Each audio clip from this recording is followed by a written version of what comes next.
Hey, Clever listeners. Today we have a special presentation, another episode of our spin-off series, Clever Confidential, where we dig into the darker side of design. Enjoy. Olivetti designed not just a product, but also its pieces, its space, its surroundings, and its city, Ivrea. So top designers like Marcello Nizzoli, Ettore Sozzas, Mario Bellini authored some of Olivetti's products, making them memorable pieces of Italian industrial art.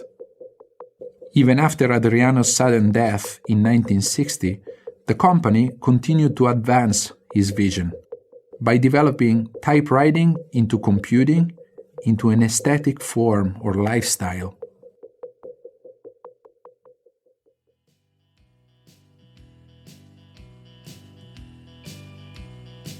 In 1908, in the sleepy Turin suburb of Ivrea, Italy, Camillo Olivetti started his eponymous company that would become synonymous with Italian industrial design.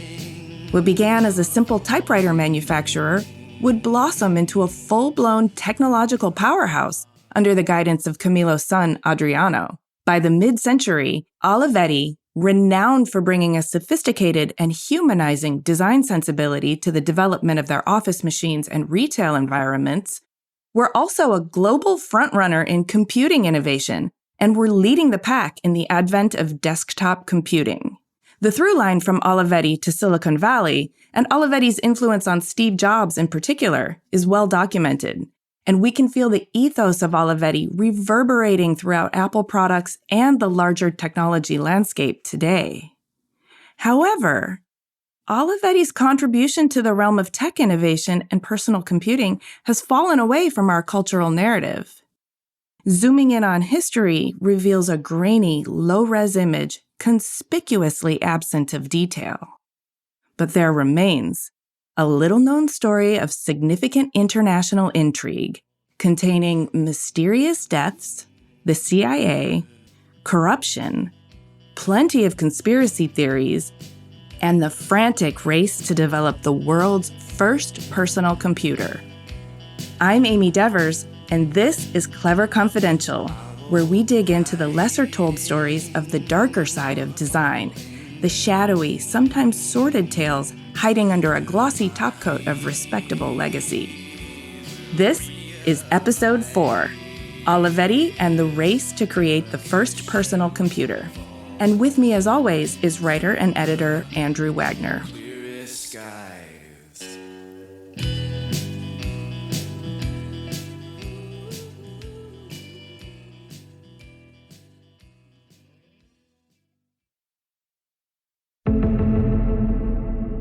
Olivetti, having survived 2 world wars, really began to hit its stride with the dawning of the Cold War and the rapid advancement of computer technology in the late 1940s.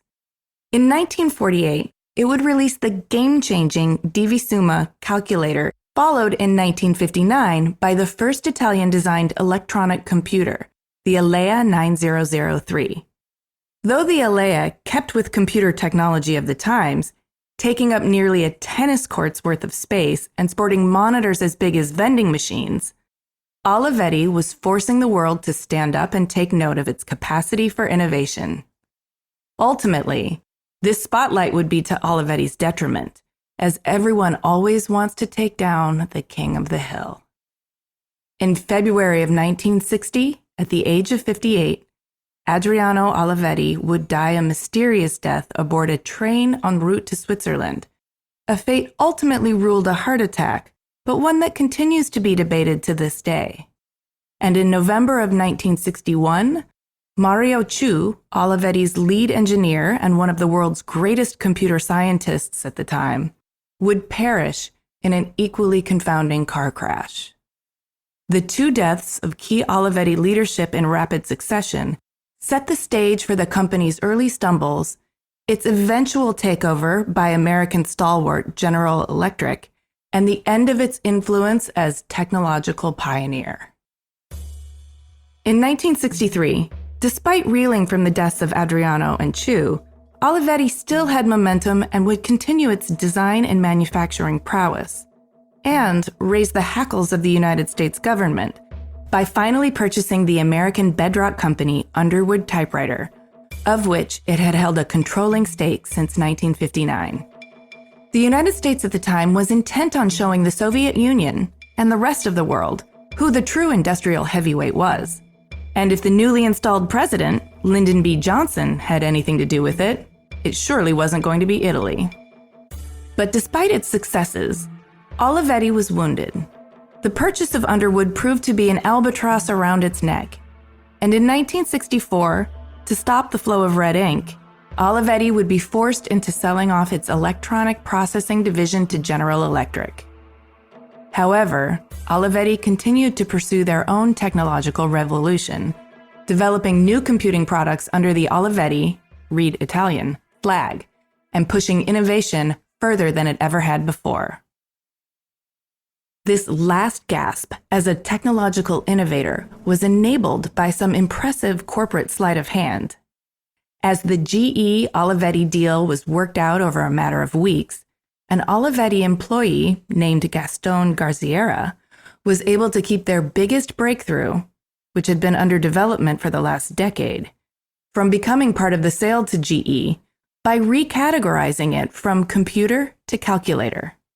And with that bit of magic, in 1965, Olivetti finally unveiled the Programma 101, what's widely considered the world's first desktop computer. The Programma's reduction in size was remarkable and would be a huge part of shifting the public perception of computers from contraptions only for the corporate elite into tools that would enable humanistic endeavors eventually accessible by a huge swath of the world's population. With the Programma, Olivetti had seemingly cemented its place in the history books. But Garziera's recategorization of the product from computer to calculator had muddied the waters and Olivetti's reputation, leaving the door open for something Americans have long been very well versed in: revisionist history. The history of Olivetti is a very long and winding road, filled with the drama that almost all family affairs seem to offer up. But the company's steps towards technological evolution and revolution in the 50s and 60s added an extra layer of mystery to the plotline. Olivetti had been led by Adriano Olivetti, the son of founder Camillo, since the 1930s. By all accounts, Adriano was a brilliant mind who had the knack and good fortune of surrounding himself with other brilliant minds, like that of Mario Tchou, Olivetti's leading engineer since 1954, when Adriano recruited him from his professorship at Columbia University.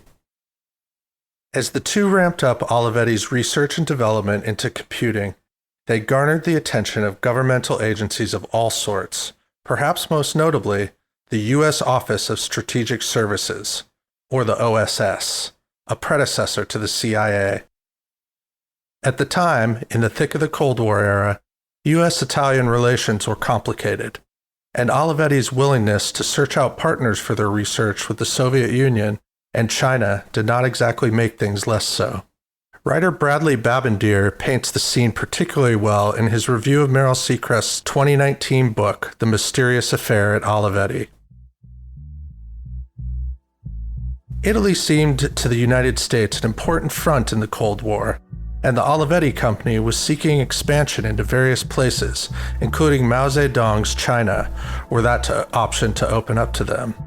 This, alongside Olivetti's purchase of Underwood, an American competitor, would theoretically have made the company an object of scorn in the eyes of powerful American interests, at a time when they were very concerned with spreading influence across the world. Additionally, Adriano Olivetti dedicated his life to a utopian, quasi-socialist vision that, despite being anti-communist and never particularly popular, could have irked United States officials. But none of this was a particular concern to Adriano and Tchou, as they seemed to tick off win after win for the Olivetti Company in the 1950s, continuing to build the company's strength and readying it for its biggest victories. All of this would start to unravel in 1960 when Adriano would mysteriously die at the age of 58 on a train. Though the cause of his death was ruled to be of natural causes, Seacrest notes in her book that the doctor could not be sure and recommended that the family order an autopsy. Most accounts ignore the uncertainty and state this verdict as authoritative. No autopsy was ordered.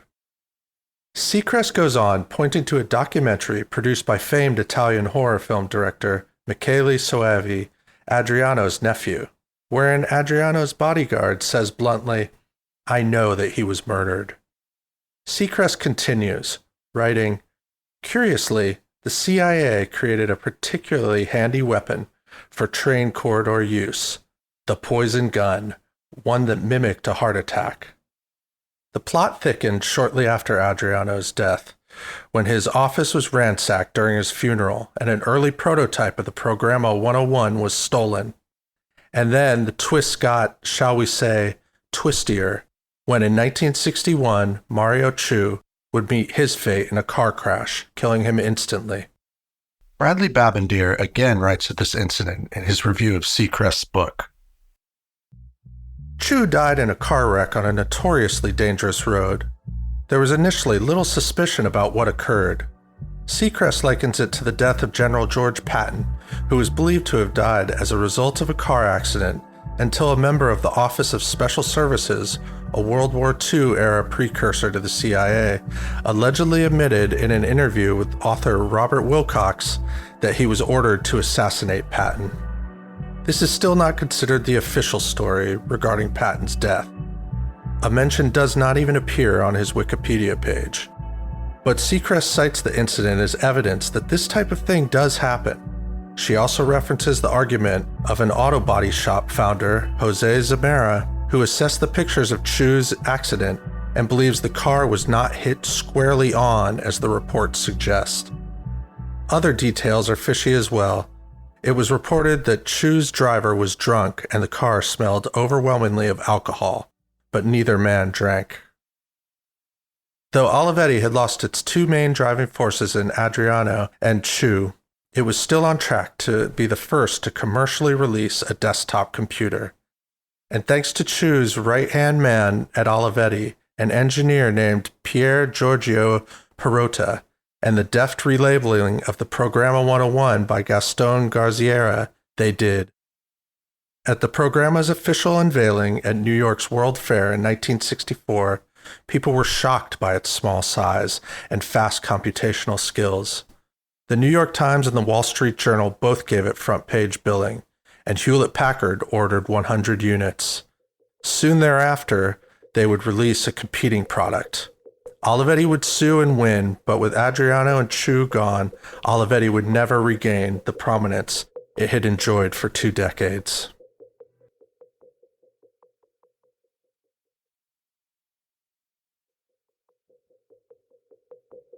Or my absolute favorite, The Valentine by Ettore Sottsass, released in 1968 at the time of the sexual and political revolution. With its red-plated body, the Valentine embodied a sexy way of life, and as the first portable typewriter, it visualized as a philosophical object the liberation of writers from any spatial constraints.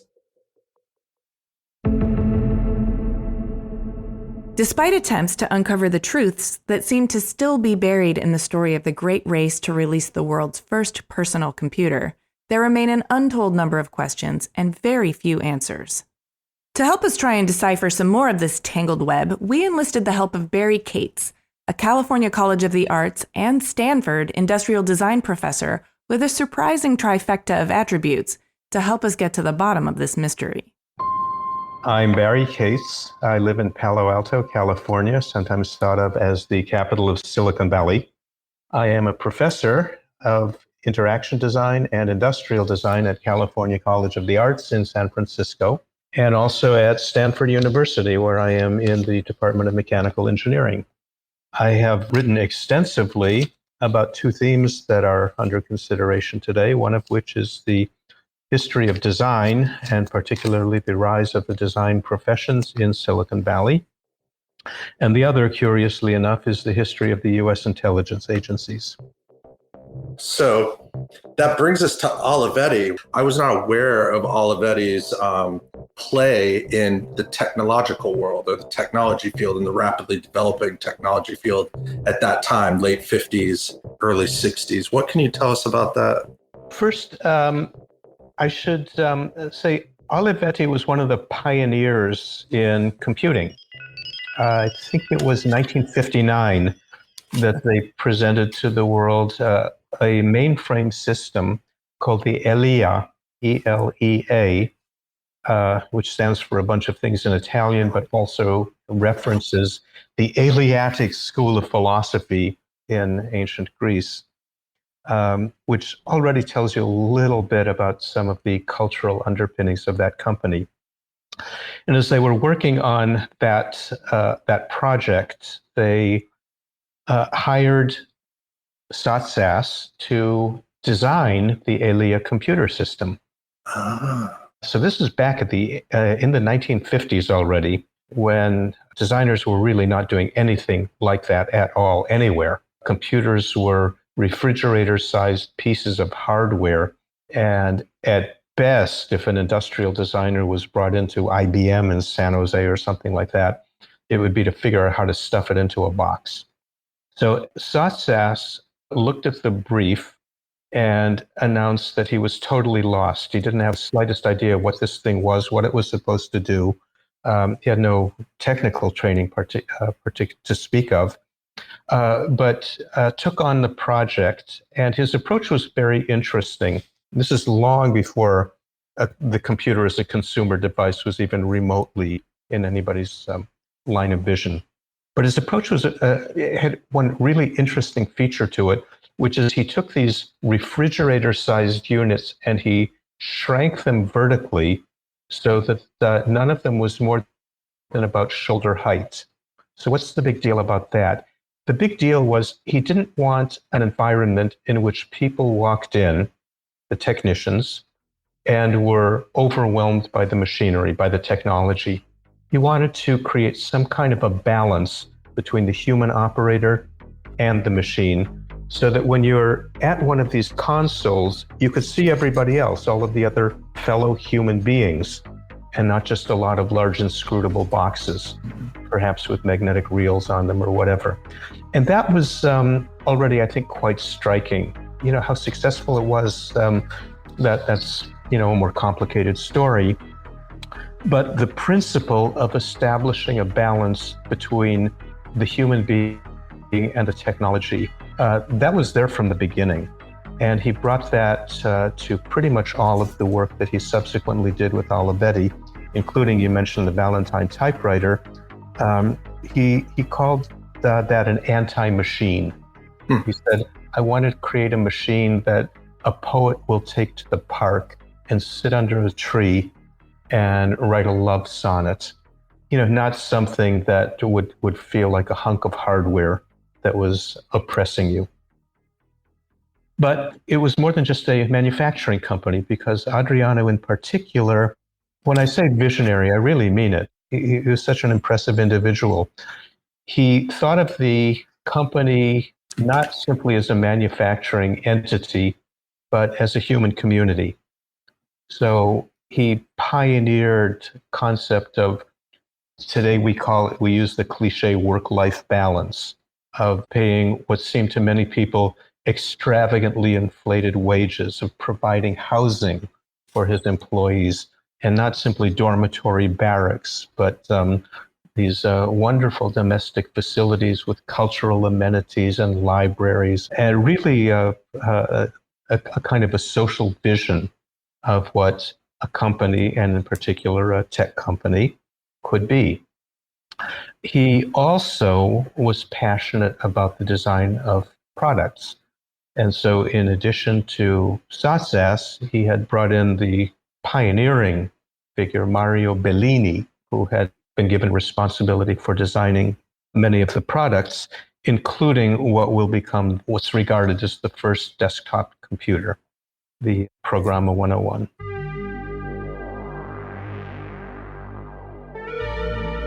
In terms of design, Olivetti brought in one after another, Zanusso, Bellini, Satsas, some of the most influential names in world design were working with and working for Olivetti. Bellini in particular was sort of the court designer for Olivetti's products. And the idea there was always about not simply styling, but humanizing a product. And this could not have happened if computing had not begun to make the moves that it was doing as it's getting smaller and smaller and more accessible. So it starts to become an issue of how we turn, a massive rack of technology into a product that is humane and humanely scaled. The impact on Italian design will be huge because some of the people that I just mentioned did not simply work on office machines for Olivetti. They expanded out into furniture and lifestyle and domestic accessories of every sort. And to the extent that they had an original base in Olivetti, I think we have Adriano Olivetti to thank for much of that. I'd love to hear what you think, how these events impacted not only Olivetti, but also Italian design and Italy as a country. What effect did that have on the trajectory of the design and technological world in Italy? The importance and the influence and the impact of what Olivetti did in the realm of, again, as I like to put it, bringing design to technology, it can't be overstated. It was massive. It was the real flagship. In some ways, I have great reverence for Olivetti. I think that's probably coming through.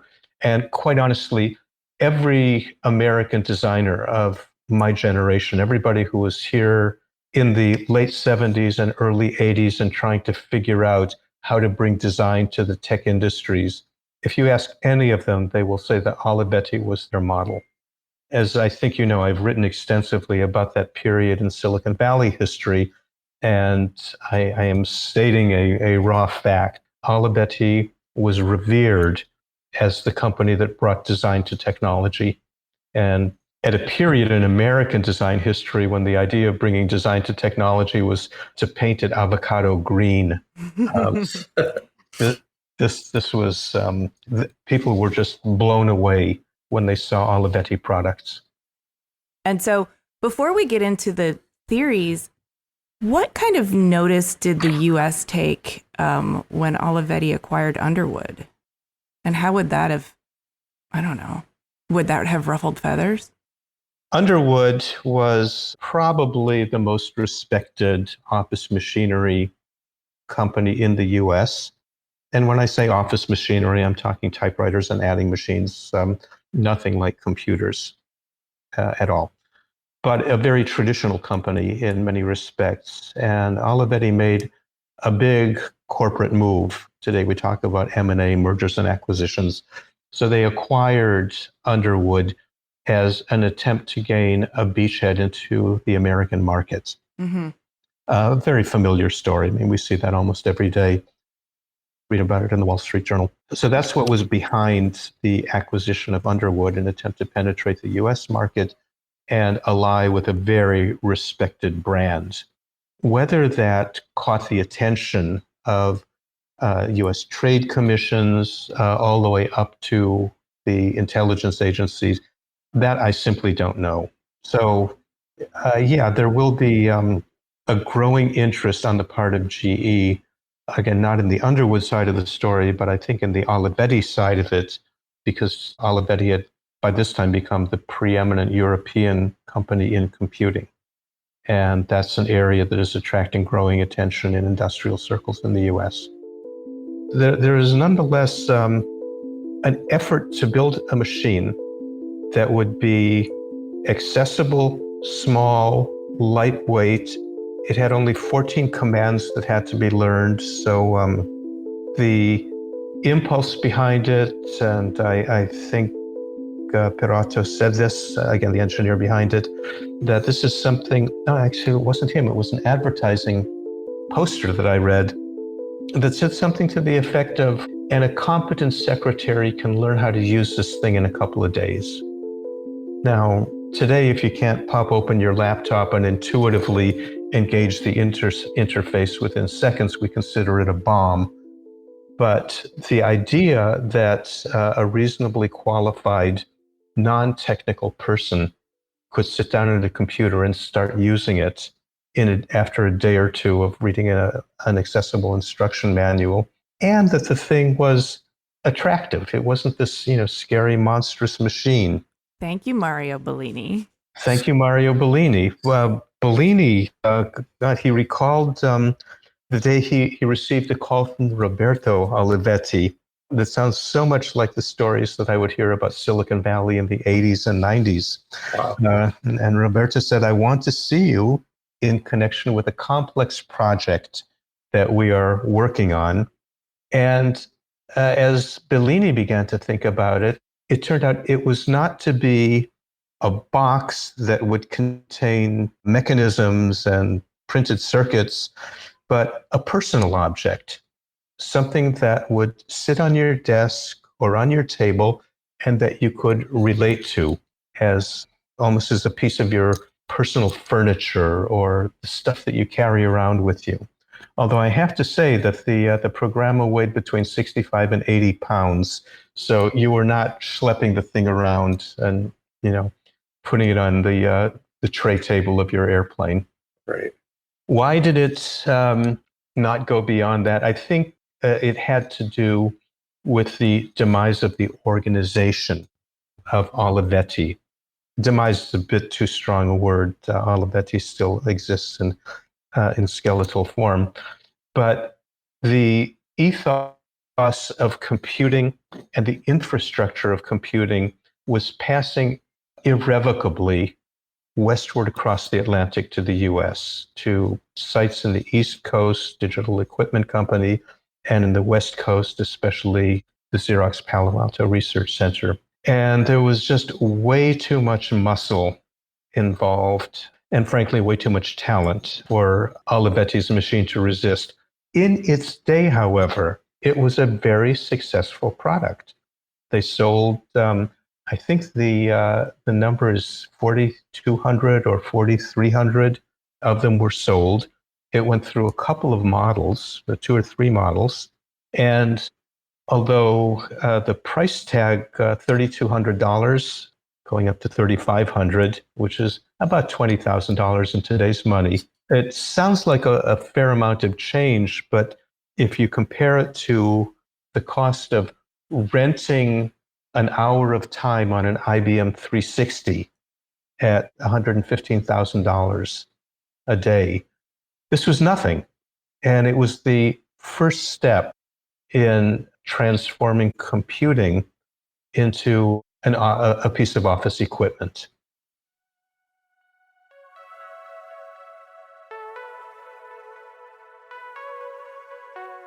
So when I read some of the statements that Bellini made about the Programma 101, again, 1965, it echoes almost eerily with things that I have heard Steve Jobs say about turning computing into, the famous phrase of Apple, the computer for the rest of us. You don't have to be a computer scientist or an electrical engineer to operate the thing.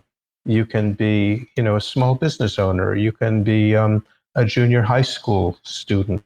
And for that to happen, it's not just a question of making it look good and, sleek and elegant, but intuitively operable and in an interactive way that the Programma 101 was never an interactive device. And that element of interactivity was starting to be an issue at about the same time in Silicon Valley.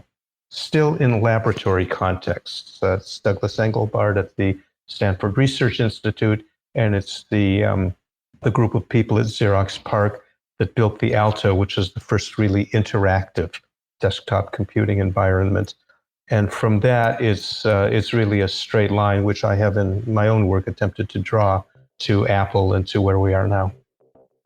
I have a question, a sort of just general overview, historical perspective question, which is in the 1960s, the early 1960s, how important would it have been globally to be seen as the inventor of the first personal computing machine?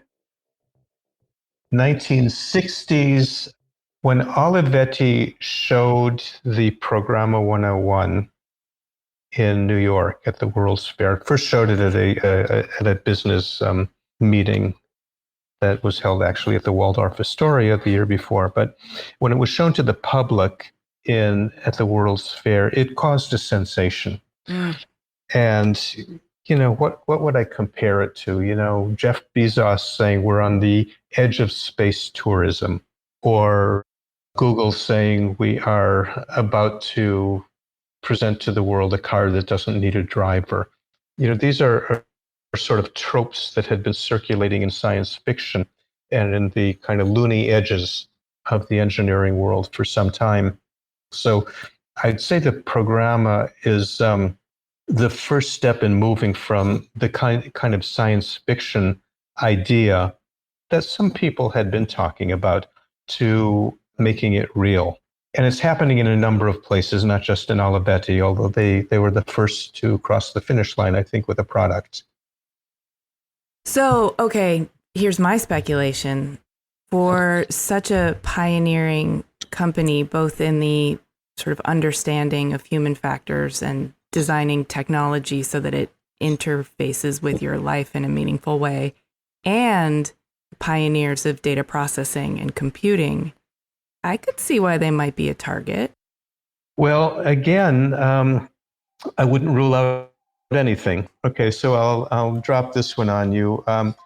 If I had to go head to head with the CIA or with General Electric, I think I'd take on the CIA. I think the power of corporate America is scarier. Wow. That you just terrified me. I'm not that is tonight, scary. Barry. Exactly. That is very scary.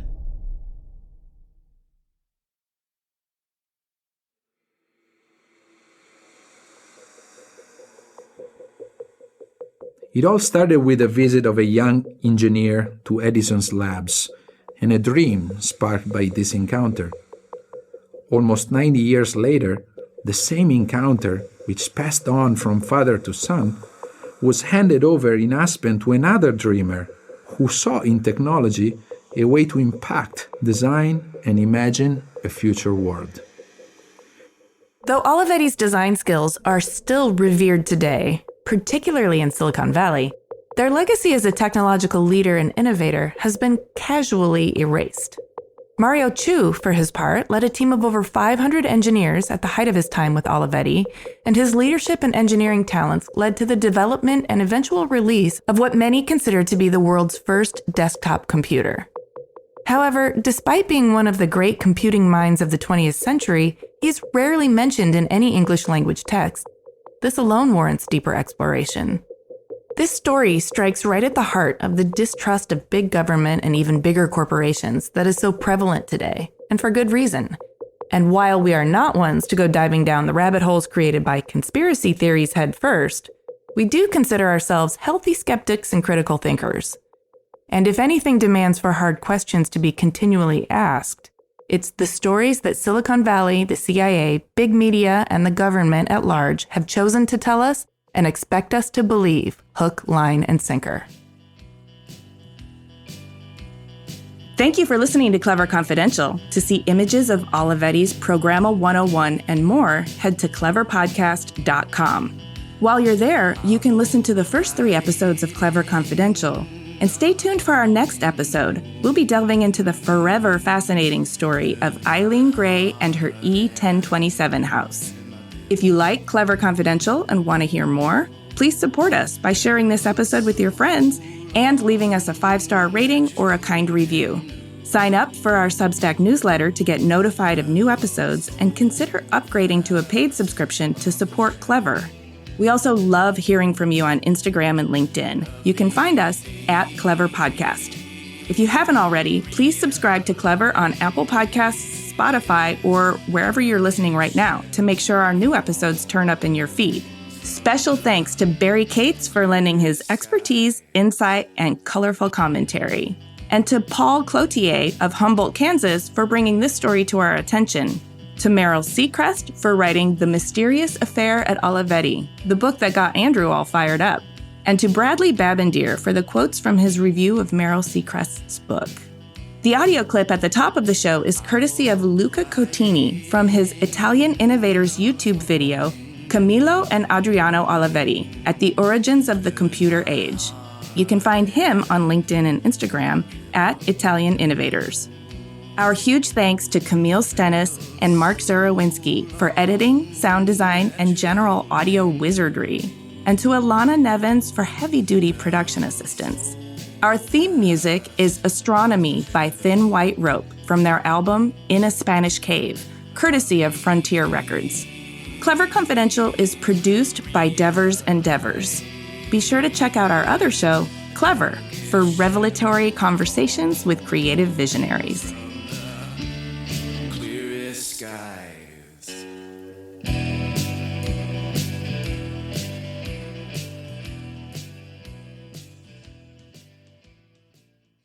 As I mentioned, I had the, I don't want to call it the honor, but the opportunity to present some of my findings to an audience at the CIA. And following that inauspicious event, there was a big reception in the rotunda of the Library of Congress. And I was, by this time, thoroughly drunk. And coming down off of a very chilly reception. And an elderly gentleman came up to me and said something to the effect of, Professor Katz, I really enjoyed your book, but you left out the group that I was part of. And I had honestly heard this many times. Everybody who served in any part of the military or intelligence has a story to tell, which of course you want to respect and honor. But I started, my kind of polite disclaimer, I couldn't tell everybody's story. And in any case, I'm done with that stuff. I just took a job at a design school and I'm making a 90-degree turn in my career. I'm done with intelligence. I'm done with spooks. And I had become interested in design. And he said, okay, I got it. Nonetheless, take this. And he handed me an envelope and said, if anything in here is of further interest to you, give me a call sometime. So I thanked him and looked around for the nearest wastebasket, which I couldn't find because I was too drunk. But a couple of hours later, back in my hotel room, somewhat sobered up, I found the envelope in my pocket, opened it up, and it contained a list of the names of all of the people in his group within the Office of Strategic Services.